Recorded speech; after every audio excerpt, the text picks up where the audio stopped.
Lee, Portvale beating Walsall has put the cat right amongst the pigeons, but does it change anything in terms of preparation and what you're doing? Doesn't change anything for us at all. Preparation, what we've got to do in the game. After Saturday, and the lads had a Sunday and Monday to rest and recover, because obviously our week goes back a day where we're playing on a Sunday. Our sole focus when we're back in yesterday morning, Tuesday, was to prepare to go to Southend for a tough game but get a positive result. And if we got a little helping hand along the way, so be it. But we weren't banking on that, and it hasn't changed our thought process and our preparation for the game. The schedule was done in advance, what we were working on, what we were needing to do. So nothing's changed at all. The key thing in all this, Port Vale and Gillingham would rather be where we are now, but it's still in our own hands. Yeah, absolutely. I would assume that both, you're right in saying that Adi and Michael would be in my position, but what I'm thinking, if we can go to Southend and win and results go in our favour, we could finish the season in 3 or 4 places higher up than where we were, and that's what we're thinking about.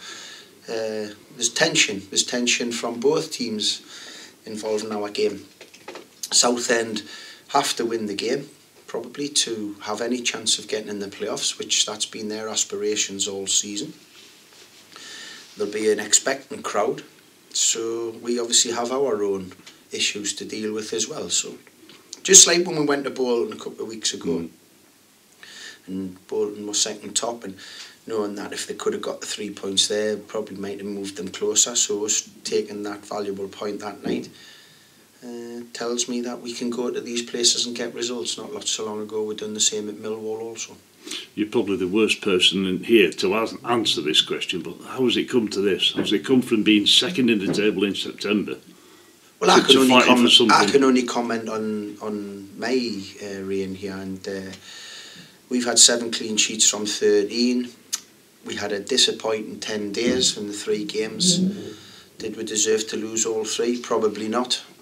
You know, the Rochdale game was nip and tuck, was settled with an error. So, you know, from my point of view, the players have done 75% of the work and what we've looked for very, very well. We've just had that, as I said, those 10 days that, you know, were a little bit indifferent and not replicating what we'd done previous to that or since that in the last 2 games. So we can stick to where we've been in the last 2 games and certainly add the chances that we created and scored against Northampton. We go there full of confidence and give ourselves a great opportunity to get the win. Once it's over and done with Monday morning, can you sit down and analyse the season? See what's happened, where it's gone wrong? I'm constantly analysing it. After every game you debrief and you analyse, and you're looking at ways of moving the club forward and putting your own stamp. And a pre-season and the end of season is always a good time to do that. Quite difficult at times. You know, I came in after the transfer window was shut, so you have those group of players to work with. You have to get the best out of those players. Certain things that you'd like to change in and around the training facility and the stadium, and you know, obviously I've talked about it numerous occasions. There has to be huge changes in terms of how we do things in terms of medically, because the injury list has been horrendous this season. So that needs to be an area that we need to look at, and you know, that means doing things differently in preparation. I always use the example of my playing days, and the seasons where that went well for me personally was when I had a strong pre-season. It was not stop-start. I had a strong off-season.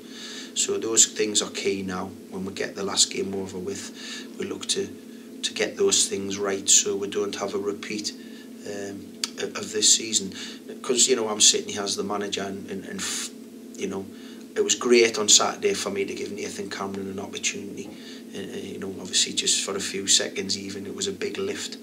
But you take him, Zelly Ishmael, Danny Mayer, Craig Jones hasn't played a lot for us.